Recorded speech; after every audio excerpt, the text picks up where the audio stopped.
Alright, hello everyone, my name is Zach and welcome to another writer's analysis stream where we're going to be analyzing some aspect of my recently published book, Dim Shadow of Spade. For this episode, we are going to be analyzing the antagonists Zahra and Fox from my recently, I just fucking said where it's from. Sorry, I'm a little bit tired. Just give me 1 second. I need to pull up Twitch, make sure everything's working properly. I kind of had a notice there's some kind of issue. In fact, there is. So just give me 1 second. Properties. Here. Here.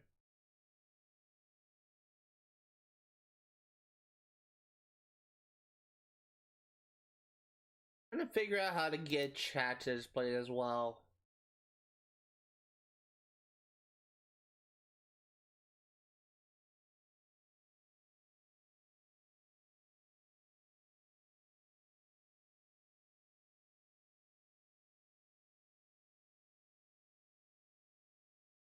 Oh, I see what's going on. So it's not liking that it's not liking that I have one file open in Microsoft Edge and one file open in Google Chrome. So let's go ahead and pull up my notes, open this with Google Chrome.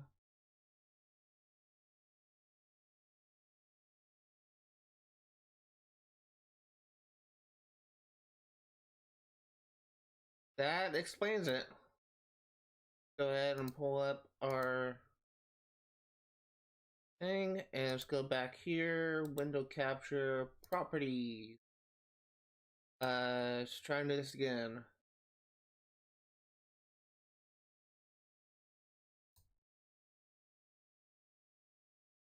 Not showing up. Oh, here it is. Okay.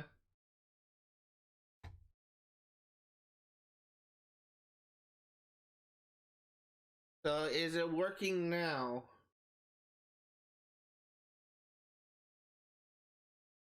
No, it is not.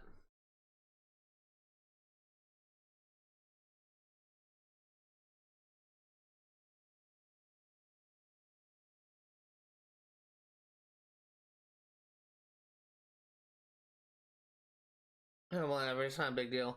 So you need to stop. So let's go ahead and get started on analyzing the antagonist Zahra and Fox.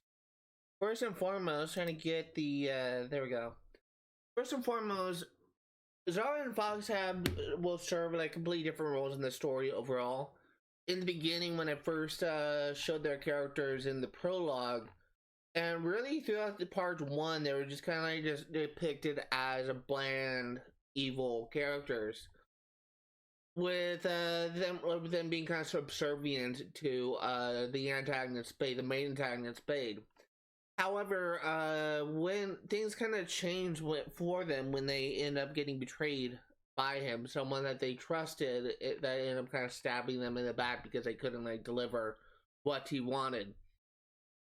Zahra is gonna fall. Zahra is someone that is kind of like a complex character, and my goal with her is to try and make her my goal with her is to try and make her like more appealing, more relatable to the I guess like the more like feminine audience. She is someone that is motivated by the desire to kind of find someone who likes her and appreciates her for who she is. I think she has like a scene near the in part two where Zahra was kind of reflecting on her past, and she had like a thing where she was remembering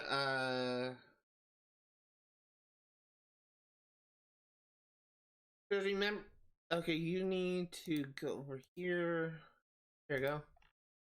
She was remembering her relationship with the man from the from the Crusades essentially, and really from biblical times. And he kind of, once he realized that she wasn't aging, he got so terrified that he tried to kill her, and Zahra ended up killing him in self-defense. Her entire story is her realizing that the person that she put her trust in ended up like not not being like someone that she thought she was. Like she ended up realizing that she misplaced her trust in this person, and can kind of see the scene I was talking to here is what Silent Mound is actually found in this scene here. And I actually am really proud with this section here, the Zahra section, because I honestly kind of consider this to be probably my most well written sections of this book. But Zahra is romantic. She thought she loved, she was kind of infatuated with Spade, but the love wasn't reciprocated. And once she realized that she would never, once she realized that she would never get essentially get some love back, and once she got betrayed by Spade, she kind of worked to try and better herself because of it. Fox, on the other hand, was one of the first people that Spade met when he entered Hell. Fox is a Redemos. He is a human who was kind of corrupted by the power of darkness within Hell. So he kind of viewed Spade as his close friend, and he kind of feels a sort of camaraderie towards Spade. But like Zahra, he was also betrayed by Spade. The unfortunate thing is about Fox and Zahra is they kind of had like a sort of like tragedy attached to them, but they found a way to survive their fate. That's just kind of what is kind of separates them from like any other antagonist. Throughout part one, they were more of an antagonist role, but I guess like you could view them as sort of anti-heroes in parts 2 and part 3, where they kind of had a change in direction when they in those scenes when they realized they put their trust in the wrong person and they were trying to like alter their fate. What's kind of funny about Zahra and Fox is their change of direction in part 2 wasn't actually initially planned from the beginning. From the beginning, I always had Purgatory being like a location to go to, but I didn't really have any idea of what I wanted for Zahra and Fox to do after once they go into Purgatory. And I think this decision to kind of have them kind of to try and survive their fate, I believe that decision came when I was in college, when I was in grad school, actually. Zahra will actually come back in the series after, in the second trilogy, and she'll be kind of important for the plot line of the entire, the next three, the second trilogy. While Fox will be important in the third trilogy, they'll kind of be focusing on their own individual themes. But Zahra is kind of more well-rounded in this book than Fox. But they're both very important characters. We'll be developing them more and more as time goes on.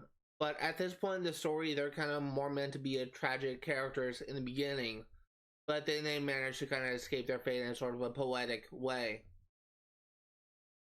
I honestly think that Zahra is probably the more interesting antagonist in terms of narrative stakes than even like a Spade or the Horseman War, who is also seen in this book.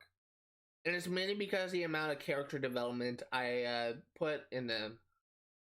One final thing I will say about Zahra is she kind of has a major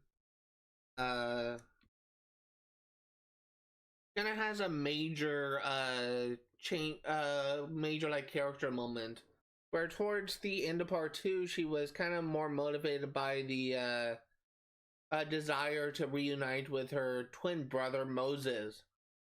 Zahra is a succubus, and succubuses are always born in pairs. They're born with a twin brother, who and male succubi are called incubi. Incubus, I should say. Succubuses and succubi and incubi are sexual demons in our world, but in this world, they're kind of serving like a more of a different role. Instead of just feeding off of sexual tendencies of both men and women, they're kind of focusing on feeding off of positive and negative emotions. Succubuses feed on positive emotions, while incubuses feed off of negative emotions. And that's just something I kind of had to change because I kind of felt that it wouldn't really be an appropriate like theme for my story. Gonna have like essentially two horny demons that are just kind of motivated by sex. Uh, Moses in the story is kind of meant to be like a motivating factor for Zahra. She towards the end of part two, she had a desire to reconnect with her brother and kind of make things right. She had a falling out with her brother prior to the events of the story, and it was kind of expanded on in this book. When she kind of had an argument with her brother over the fact of when the apocalypse would actually come. She believed that the apocalypse would never come in her lifetime, that was too late, while Moses believed otherwise. And when she was inspired by Spade's goals, his desires to create an artificial apocalypse, they had an argument, Moses and Zahra. They had an argument over their decision, and that argument ended up leading to falling out. People may think that Moses may be like a pretty weird name because it's a biblical name. Moses in the Bible was someone who saved the Jews from slavery in Egypt, and essentially kind of founded. I want to say they founded the nation of Israel. I could be wrong. My knowledge on the Bible isn't as strong as it used to be, but Moses actually translates to deliverer, and that is kind of what Moses in my story is kind of more symbolic of. Moses in my story was actually groomed to be one of the leaders of hell, but when this event happened, that kind of made all the leadership of hell kind of like either get captured or killed. Moses kind of lost his role, and instead of kind of having his name changed, he kind of goes by the nickname Mo, Moe. Zahra's name is also symbolic of something, and I cannot remember what it was symbolic of. Uh,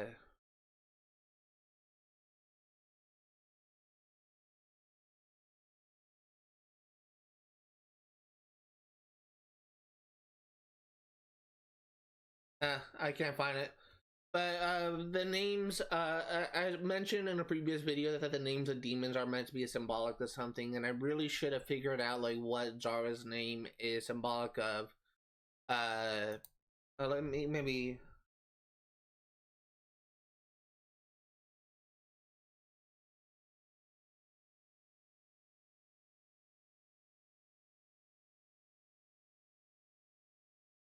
Here it is. Here it is. Zahra's the name Zahra was meant to symbolize hope and passion, while Moses was meant to symbolize deliverance, leadership, and salvation. So I was able to find it in the end, but uh, Fox, on the other hand, he is his name wasn't given to him by another demon like the way that names for demons like Zahra and Moses were. Names within demons, are, as I mentioned in a previous video, are symbolic. They're meant to be have a specific meaning attached to them. That's why demons cannot give themselves names in order for them to be accepted. It's kind of like their culture for names to be given to them by another. Fox's name was given to him by himself. And there was a scene in this book where Zahra acknowledged that she didn't really respect Fox because of that. But by the end of the story, she did end up like getting a sort of respect and admiration for Fox. And it really kind of ties down to the scene near the end of part 3 where they were trying to survive their fate from being trapped in purgatory.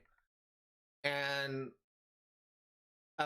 Fox held Zara's hand to comfort her, and that really kind of meant something to her. To her, that kind of meant that she was kind of viewed as a friend to Fox, which is something that she didn't really feel towards him initially, but she kind of had a deeper appreciation for him in that moment when he just kind of held her hand to comfort her. And it's really like those two characters, even though like Zahra was more of a focus in part 2 and part 3, those two characters will have a very important role to play in the second and third trilogies, as I mentioned before. But as of right now, like 90% of the second or third trilogy, I have no idea how to what I'm going to be covering on that beyond like the major plot points of each book. So Zahra and Fox's role hasn't been discovered for me, but just know that they will return again in the series, in the second and third trilogies, and they will have a very important and meaningful role in the series. Zahra and Fox are not characters that are going to be killed off. They will survive their fates right up until the end of the series. So that's kind of one of the things that I actually kind of appreciate about them is, again, like in the beginning, they weren't initially planned to be as developed characters as they are now. And they weren't also planned to be antagonist, like sort of like anti-heroes, I guess. It was just something that I changed midway through development, and it kind of makes them more powerful characters in the end. Next Wednesday, I'm going to be analyzing one more antagonist, being the antagonist of the Horsemen of War. And because he is also a fairly complex character, and he will be important in not only the first trilogy, but in the second trilogy as well. And he kind of is meant to be. Actually, I'm probably going to analyze both him and Jacob together, Jacob Lowe, because they kind of serve similar roles in the story. And I could analyze their roles as leaders of Purgatory and how different they are from each other. So, starting next Wednesday, I'm going to be analyzing the characters of War and Jacob Lowe. And so from 1 p.m. to an undetermined amount of time, I'm going to be analyzing those characters. On Tuesdays and Thursdays, I'm going to be hosting a writer's workshop streams, where I'm going to be working on my next book from 1 p.m. to 5 Pacific Standard Time. On Fridays, I'm going to be streaming Far Cry 4 for 1% completion from 1 p.m. to 5 Pacific Standard Time. On Saturdays, I'm going to be streaming SimCity Pass for 1% completion from 1 p.m. to 5 Pacific Standard Time. And on Sundays, I'm going to be streaming Saints Row 2 for 1% completion from 1 p.m. to 5 Pacific Standard Time. That's going to do it for today. Thank you guys for watching. I will see you next time.